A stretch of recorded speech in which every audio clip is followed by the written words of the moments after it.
O primeiro assunto da aula de hoje é notação científica. Nas várias áreas da física aparecem números muito grandes ou muito pequenos. Dois exemplos disso. Imagina a distância da Terra até a Lua. É aproximadamente 380 milhões de metros. Por outro lado, imagina só o raio do átomo de hidrogênio, que é o menor átomo da tabela periódica, de número atômico 1. É mais ou menos isso aqui, ó. Um número bem pequenininho. Então, pessoal, para escrever isso aqui de uma maneira mais prática e para poder fazer operações de maneira mais prática, soma, subtração, multiplicação, divisão, nós utilizaremos notação científica. Zeros. Para evitar escrever tantos zeros, nós podemos usar a potência de 10. Pessoal, potência de 10 é uma ferramenta forte, poderosa, que evita esse trabalho de colocar um monte de zeros após um determinado número. Imagina aqui, ó, esse número que eu falei anteriormente, 380 milhões de metros da Terra até a Lua. Ele pode ser escrito como 38 vezes 10 elevado a 7, né? Você tem aqui 7 zeros. 38 vezes 10 elevado a sétima. 38, por sua vez, é 3,8 vezes 10. Como já tinha um 10 elevado a 7 aqui, você vai ter 3,8 vezes 10 elevado a oitava metros. Lembre-se, a multiplicação de potência conserva a base e soma os expoentes. Então essa é a maneira que nós chamamos de notação científica. Um número entre 1 e 10 vezes uma potência de 10. Olha esse número aqui, ó. 11 casas decimais após a vírgula. Isso aqui é a mesma coisa que 5 dividido por 10 elevado a 11. Ou 5 vezes 10 elevado a menos 11 metros. Também está em notação científica. Então, a notação científica ela é composta por um número entre 1 e 10.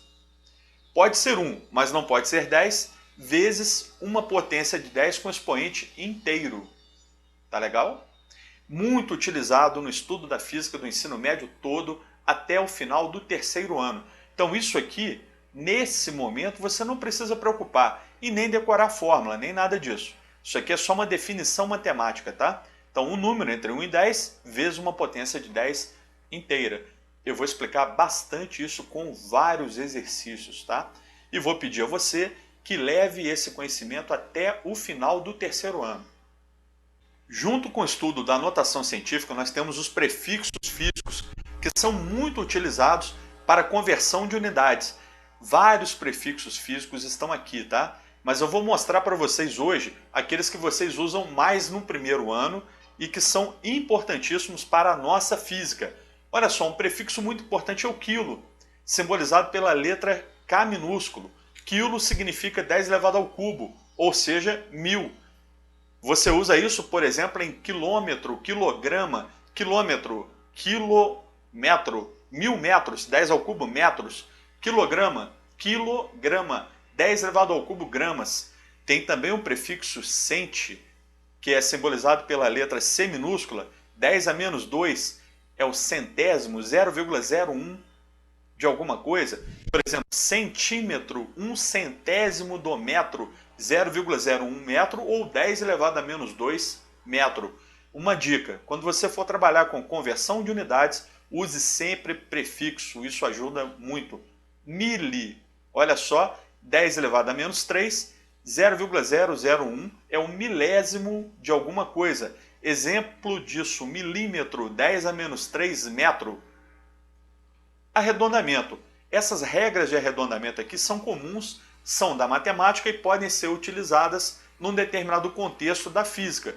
Por exemplo, olha só, 5,84. Você vai arredondar para um número com uma casa decimal só, 5,8. Então, se essa última casinha aqui, esse último algarismo, for 4 ou menor do que 4, você arredonda para menos. Então, 5,84 é aproximadamente 5,8. Agora, se ele for 5 ou mais, você arredonda para mais o resultado. 5,87, aproximadamente 5,9. Esta é a regra de arredondamento aqui, muito utilizada em colégio, né? Todo mundo aí já arredondou a nota para saber, assim, aquele décimo ali, o que ele impacta na sua nota, tá? Muito comum. Então, a regra de arredondamento, seja na nota, seja na física, seja em exercício de matemática, é essa aqui que eu estou mostrando para você. Ok?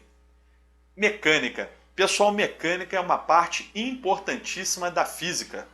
Mecânica é uma parte importantíssima da física. Por quê? Porque ela é a primeira parte que você estudará no ensino médio. É a física do primeiro ano. E a mecânica, pessoal, basicamente é o estudo dos movimentos. Ela é dividida em duas partes, em cinemática e em dinâmica. Cinemática, ela estuda o movimento sem se preocupar com a causa do movimento. Então a cinemática estuda a velocidade, a aceleração, a posição, a trajetória de um determinado móvel, sem levar em conta as causas do movimento de um móvel. Ah, móvel é aquele objeto que pode mudar de posição ao longo de uma trajetória. Na verdade, qualquer coisa no universo pode ser um móvel, tá? Eu posso ser um móvel, esse prédio aqui onde eu estou é um móvel, o planeta Terra é um móvel, uma formiguinha pode ser considerado um móvel. Então, móvel é aquele material, aquele equipamento que muda de posição. Cinemática é a parte da física que estuda esse movimento sem levar em conta a causa desse movimento. A causa do movimento é a força, e as forças são estudadas na dinâmica, a segunda parte da mecânica que você verá no primeiro ano. Então, a cinemática, a primeira parte, ela trabalha mais com isso aqui, ó, trajetória, posição, velocidade e aceleração. A dinâmica, segunda parte que você verá do meio do ano para frente, trabalha com força, massa, energia, quantidade de movimento, com as causas do movimento, tá? Então, essa divisão didática aqui, olha só, da física do primeiro ano, é legal você saber, porque a primeira parte do nosso estudo será a cinemática. Para começar a entender isso, vamos entender o que é referencial e observador. Referencial, ponto do espaço ou do universo, a partir do qual você mede as posições de um móvel e verifica se esse móvel está em estado de repouso ou em estado de movimento.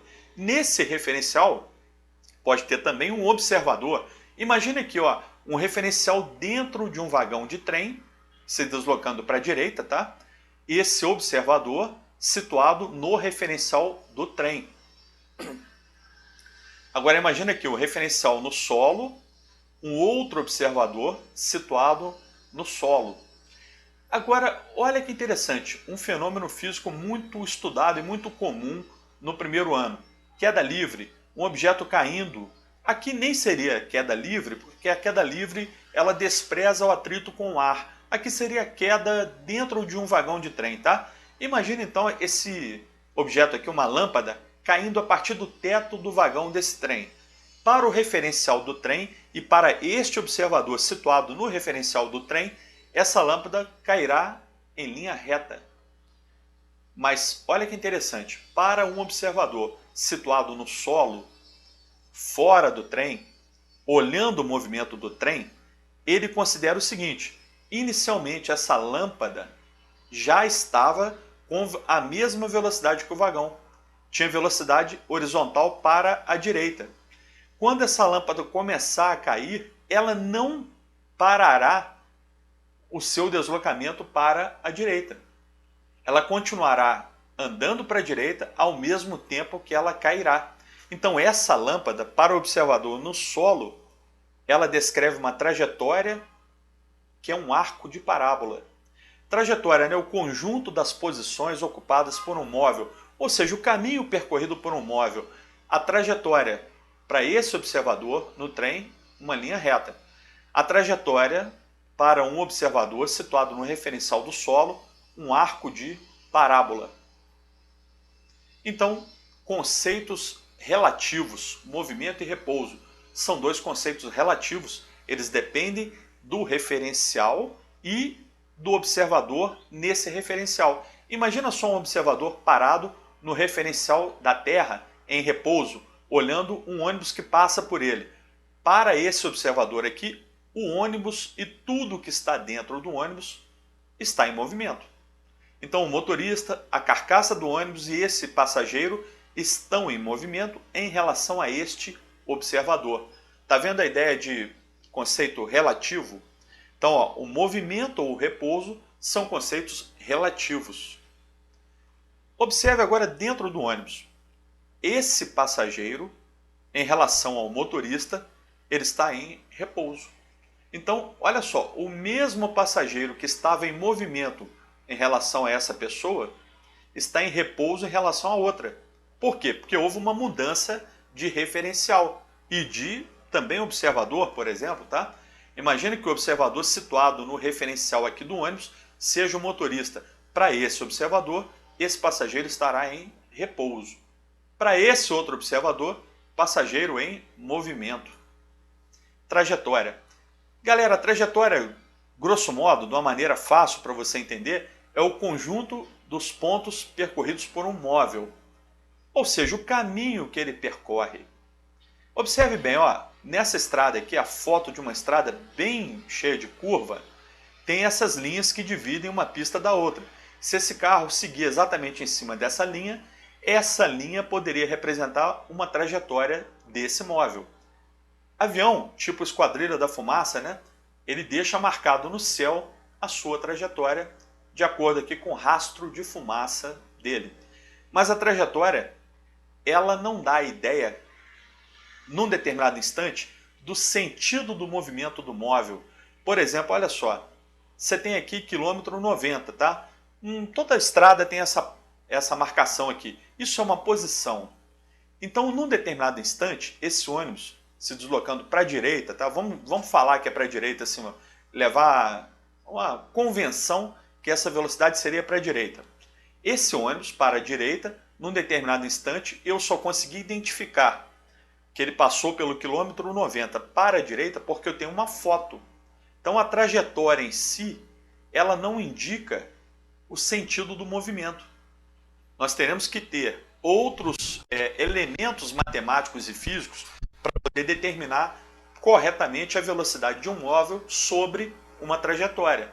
Por exemplo, ó, o mesmo ônibus pode passar na mesma posição, que é o quilômetro 90, com sentido oposto, com velocidade para a esquerda. E assim, esses outros móveis aqui também, ó, um carro, outro carro, ele passa pelo quilômetro 120, com sentido para a direita. O outro carro passa pelo quilômetro 60, velocidade para a esquerda.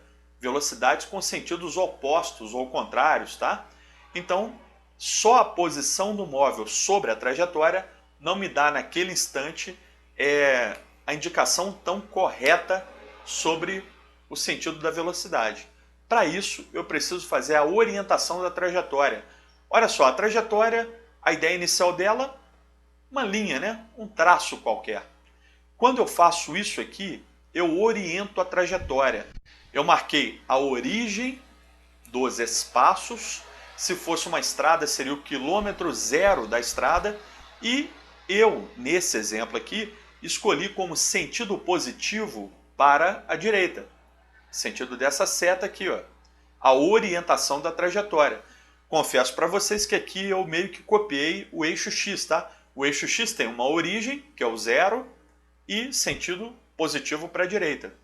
Mas nada impede, por exemplo, de eu colocar essa orientação para a esquerda, se eu quiser. Então eu posso ter uma orientação positiva para a esquerda, mas é essencial você saber o seguinte: existe origem e existe orientação da trajetória. Um móvel sobre essa trajetória, se deslocando para a direita, terá velocidade positiva. Se esse móvel se deslocar para a esquerda, sua velocidade será negativa. E assim também suas posições, tá? Posição, esse ponto, 1 metro, está à direita da origem. A origem tem posição igual a zero, né? A posição tem um espaço que define uma determinada posição. Então, o espaço igual a zero significa que a posição é a própria origem. Espaço, por exemplo, igual a 2 metros, significa que a posição do ponto A dista 2 metros da origem para o sentido positivo.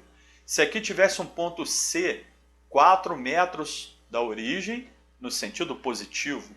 Então, ó, esses pontos são as posições e esses números aqui, os espaços correspondentes a essas posições. Na prática, posição e espaço acabam virando sinônimos, tá? Então, tem exercício de física que fala posição 1 metro, ou espaço 1 metro, posição 3 metros, ou espaço 3 metros, tanto faz. Mas entenda bem, é importante você saber o seguinte: quando a trajetória é orientada, em uma parte dela os espaços ou posições são positivos e na parte oposta, negativa. Posições ou espaços negativos. Então, por exemplo, o ponto B está a menos 1 metro da origem. O que significa menos 1 metro? Significa que em módulo, né, a distância do ponto B até a origem é 1 metro, mas ele se encontra na região de posições negativas. Ou seja, ele se encontra do outro lado da origem em relação a esse ponto aqui, ó, de posição mais 1 metro. Então é isso, pessoal. Mas entenda bem, em termos de distância, por exemplo, ó, B até a origem tem a mesma distância que a origem até este ponto, que é 1 metro. Tá? O sinal é só para orientar ou indicar se num determinado instante o móvel está na região das posições positivas ou naquela outra região das posições negativas. Galera, muito obrigado pela atenção e até a próxima aula.